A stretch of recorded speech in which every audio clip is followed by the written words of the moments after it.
Oke, kita mulai. Assalamualaikum warahmatullahi wabarakatuh. Selamat malam. Kami dari kelompok 5 akan mempresentasikan terkait insurance TS digital dari Insurance Analytics, Data Insight, and Predictive Modeling. Dari kelompok 5 kita ada Gina Farida, lalu saya sendiri Muhammad Syahrul Ramadan, dan juga ada Ricky Miftaudin. Selanjutnya yang akan dibawakan pada babak pertama akan dibawakan oleh Mbak Gina Farida. Silakan, Bu. Ya, langsung aja ya ke bab introduction-nya. Nah, tujuannya itu apa sih dari TSD ini? Nah, tujuannya untuk menjabarkan spesifikasi teknis untuk proyek data analisis asuransi di Jabodetabek. Nah, proyek ini berfokus pada analisis data asuransi, pembuatan visualisasi, dan pengembangan modeling prediktif untuk memperkirakan biaya asuransi berdasarkan variabel demografis dan gaya hidup. Dengan memanfaatkan proyek ini mendukung pengambilan keputusan berbasis data bagi perusahaan dan memungkinkan pemahaman pelanggan yang lebih baik serta perencanaan strategis yang efektif. Kemudian audiensi dan bagian yang relevannya itu dari dokumen ini ditunjukkan untuk berbagai audiens. Nah, merujuk pada bagian tentang pemrosesan data dan implementasi model prediktif untuk memahami alur kerja teknis. Analis data dapat memanfaatkan bagian eksplorasi data dan visualisasi untuk mengidentifikasi pola dan mendapatkan wawasan yang bermakna. Nah, dari tim manajemen dapat mengandalkan analisis dan bisnis yang disediakan untuk mendukung dan meningkatkan strategi perusahaan. Kemudian project scope-nya itu dari TSD ini mengidentifikasi faktor-faktor utama yang mempengaruhi biaya asuransi menggunakan data pelanggan, serta melibatkan analisis data, visualisasi tren, dan membangun model regresi linier untuk proyeksi yang akurat. Hasil dari proyek ini bertujuan untuk memungkinkan perusahaan mengoptimalkan layanan dan menetapkan premi asuransi dengan lebih efektif. Kemudian dokumen konvensi dokumennya itu yang digunakan dalam dokumen ini adalah variabel datasheet yang menggunakan format penamaan Snapcase sesuai dengan struktur asli. Kemudian visualisasi dibuat menggunakan pustaka Matplotlib dan Seaborn untuk memastikan kejelasan dan keseragaman fungsi dan model implementasi sesuai dengan standar Python untuk menjaga praktik terbaik dalam pengkodean. Kemudian referensinya itu dari proyek ini meliputi datasheet insurance CSV dan beberapa pustaka utama seperti Pandas, NumPy, Matplotlib, Seaborn, dan Sklearn. Panduan teknis tambahan dan detail disediakan dalam netbook Python terkait yang berfungsi sebagai sumber daya tambahan untuk implementasi dan analisis. Selanjutnya deskripsinya. Nah, deskripsinya itu produk ini menyediakan solusi komprehensif untuk menganalisis data asuransi dengan mengintegrasikan eksplorasi data, visualisasi, dan pemodelan deskriptif. Produk ini membantu perusahaan asuransi memahami demografi dan perilaku pelanggan dan memberikan wawasan yang dapat ditindaklanjuti untuk meningkatkan pengambilan keputusan dan rumusan strategi. Nah, fiturnya apa aja sih? Fitur utama dari produk ini yaitu meliputi statistik deskriptif untuk merangkum data, visualisasi interaktif, serta histogram, box plot, dan diagram batang, serta model regresi linier untuk memprediksi biaya asuransi. Fitur-fitur ini secara kolektif memungkinkan pemahaman yang lebih mendalam tentang pola data dan memfasilitasi peramalan yang akurat. gambaran pengguna dari produk ini adalah yaitu data scientist, terus bisnis analisis, terus tim manajemen. Data yang akan digunakan oleh data analisis, data scientist menggunakannya untuk menganalisis dataset dan membangun model prediktif. Sementara bisnis analisis menggunakan proyek ini untuk mengevaluasi hasil untuk menyarankan strategi berbasis data. Kemudian tim manajemen dapat menggunakan proyek ini untuk memahami faktor-faktor utama yang mempengaruhi biaya asuransi dan segmentasi pelanggan. Kemudian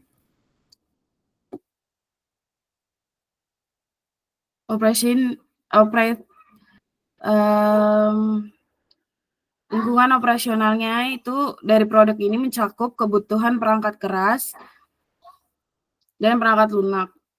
Yang digunakan adalah komputer atau server dengan RAM minimal 8 GB. Direkomendasikan untuk menangani tugas pemrosesan data secara efisiensi. Lingkungan perangkat lunak mencakup Python versi 3.9 atau yang lebih baru dengan pustaka seperti Pandas, NumPy, Matplotlib, Seaborn, dan sklearn. IDE seperti Jupyter Notebook dan VS Code direkomendasikan untuk menjalankan kode tersebut. Beberapa keterbatasan mungkin membatasi cakupan dan desain produk. Dataset bersifat statistis dan hanya mencakup variabel demografis dan gaya hidup tanpa mempertimbangkan faktor eksternal serta inflasi untuk perubahan ekonomi. Keterbatasan ini dapat mempengaruhi kelengkapan prediksi. Dokumentasi dari proyek ini mencakup notebook Python yang menyediakan panduan langkah demi langkah untuk eksplorasi data, visualisasi, dan pengembangan model. Hal ini memastikan bahwa pengguna dapat dengan mudah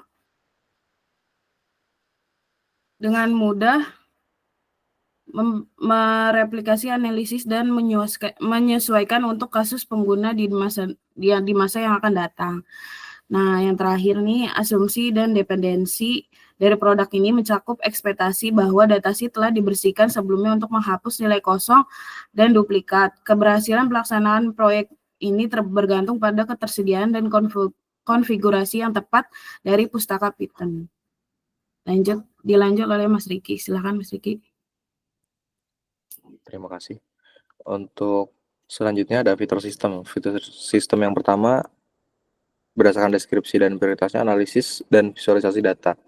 Fitur ini menyediakan analisis deskriptif dan visual dari dataset, memungkinkan pengguna untuk mengeksplorasi pola dan tren utama. Pengguna dapat membuat visualisasi seperti histogram untuk memeriksa distribusi variabel seperti usia, BMI, dan biaya. Selain itu, boxplot digunakan untuk menganalisis hubungan antara status merokok, jenis kelamin, dan biaya asuransi. Prioritas tinggi karena fitur ini memungkinkan pemahaman awal tentang data dan mengidentifikasi tren utama untuk analisis lebih lanjut.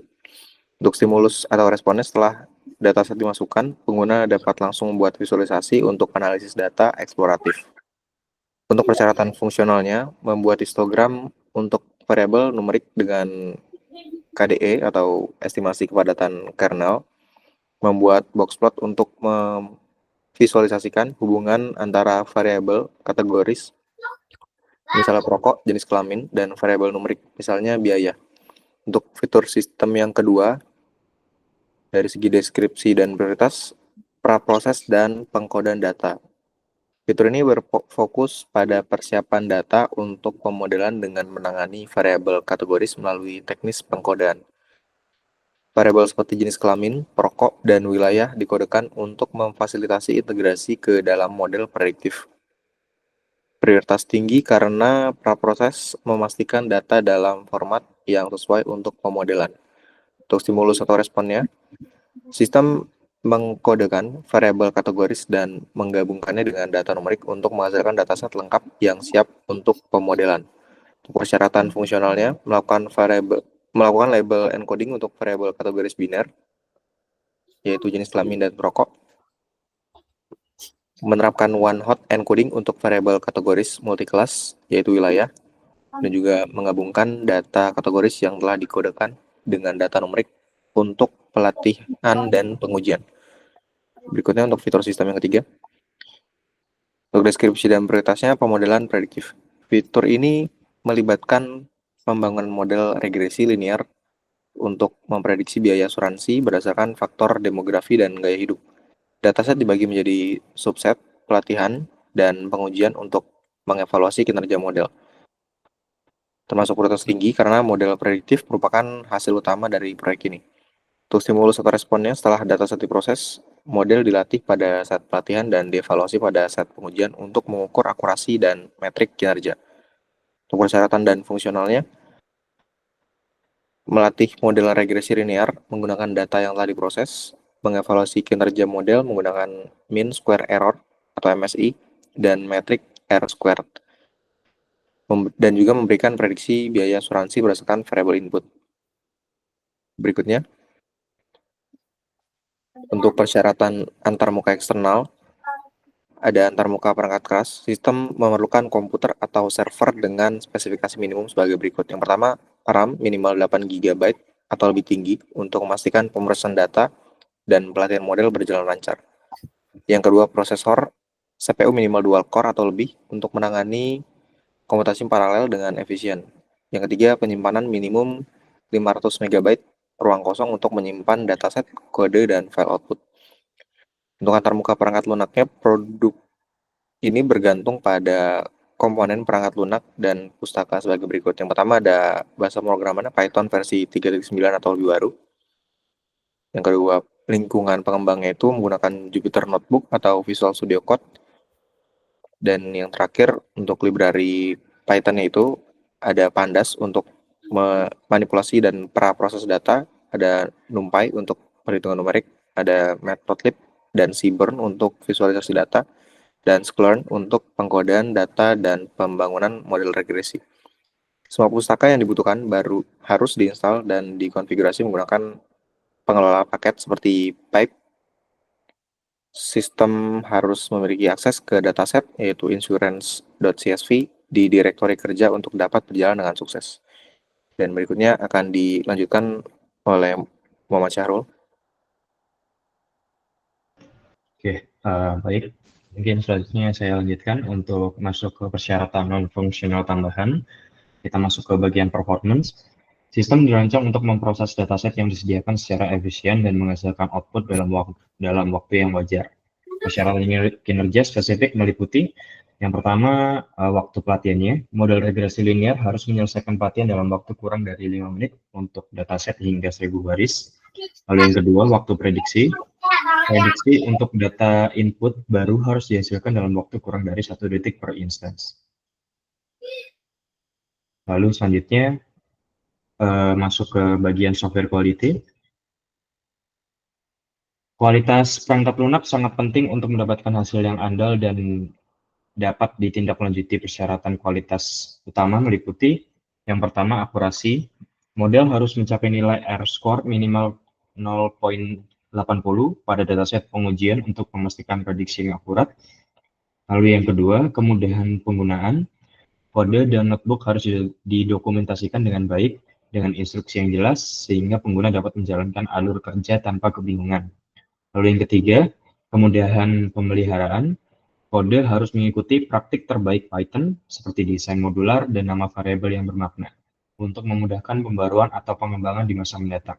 Lalu yang keempat, skalabilitas. Sistem harus mampu menangani dataset yang lebih besar dengan modifikasi minimal pada kode. Lalu kita masuk ke bagian lampiran. Yang appendix A, glossary of terms. Bagian ini mendefinisikan istilah teknis dan singkatan yang digunakan dalam dokumen.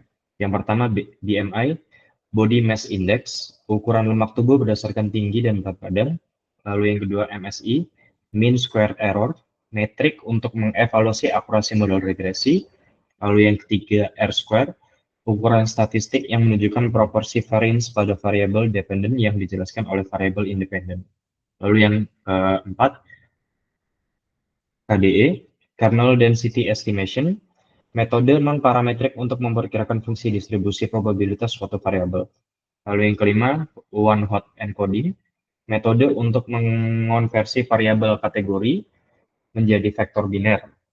Lalu yang keenam, label encoding, metode untuk mengonversi variabel kategori menjadi label berupa angka. Lalu masuk ke lampiran B, analysis documentation. Bagian ini menyediakan tautan ke file dan dokumen relevan yang digunakan dalam analisis dan implementasi. Yang pertama ada dataset yang ada di insurance.csv, lalu yang kedua notebook Python di insuranceanalysis.ipynb, lalu yang ketiga library yang digunakan yaitu ada Pandas untuk manipulasi data, lalu ada NumPy untuk operasi numerik, lalu ada Matplotlib dan Seaborn untuk visualisasi, lalu sklearn untuk proses data dan pemodelan. Lalu lampiran ke C-nya, bagian issues. Bagian ini mencantumkan masalah atau tantangan yang belum terselesaikan selama proyek. Yang pertama ada keterbatasan data. Data saya tidak mencakup faktor eksternal seperti indikator ekonomi atau inflasi yang mungkin mempengaruhi biaya asuransi. Lalu selanjutnya ada pemilihan fitur. Variabel tertentu, misalnya region, mungkin tidak memiliki pengaruh signifikan pada model prediktif dan memerlukan validasi lebih lanjut. Lalu selanjutnya ada asumsi model. Regresi linear mengasumsikan hubungan linear antara variabel independen dan target yang mungkin tidak sepenuhnya menangkap interaksi yang kompleks. Ya, mungkin sampai situ untuk presentasi Insurance DS Digital. Kami dari kelompok 5 mencukupkan sampai sini. Terima kasih atas waktunya. Kami tutup. Wassalamualaikum warahmatullahi wabarakatuh.